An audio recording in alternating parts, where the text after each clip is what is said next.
લોકમત ન્યૂઝમાં આપનું સ્વાગત છે। વડોદરામાં સ્થાનિક સ્વરાજ્યની ચૂંટણીને લઈને રાજકીય માહોલ ગરમાયો છે। આગામી 26મી એપ્રિલે યોજાનારી વડોદરા મ્યુનિસિપલ કોર્પોરેશનની ચૂંટણીને ધ્યાનમાં રાખીને શહેરમાં ભાજપ દ્વારા ચૂંટણી તૈયારીઓને વેગ આપવામાં આવ્યો છે।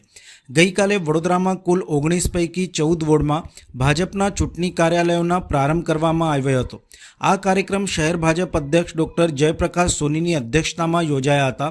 કાર્યક્રમ દરમિયાન વિધાનસભાના મુખ્ય દંડક તથા રાવપુરાના ધારાસભ્ય બાળકૃષ્ણ શુક્લએ વિવિધ વોર્ડમાં હાજરી આપી હતી અને કાર્યાલયોનું ઉદ્ઘાટન કર્યું હતું। બાળકૃષ્ણ શુક્લએ ખાસ કરીને વોર્ડ નંબર 3, 7 અને 14ની ચૂંટણી કાર્યાલયનો દીપ પ્રગટાવીને તથા રિબિન કાપીને શુભારંભ કરાવ્યો હતો।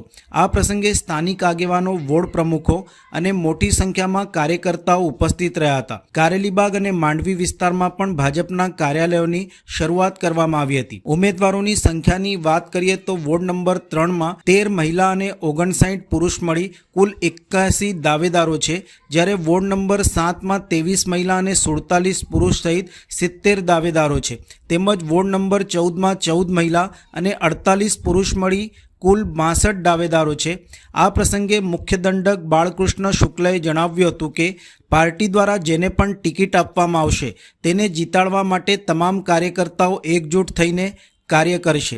આ રીતે ચૂંટણી પૂર્વે ભાજપ દ્વારા સંગઠન મજબૂત બનાવવા તથા કાર્યકર્તાઓમાં ઉત્સાહ જગાવવા માટે શહેરભરમાં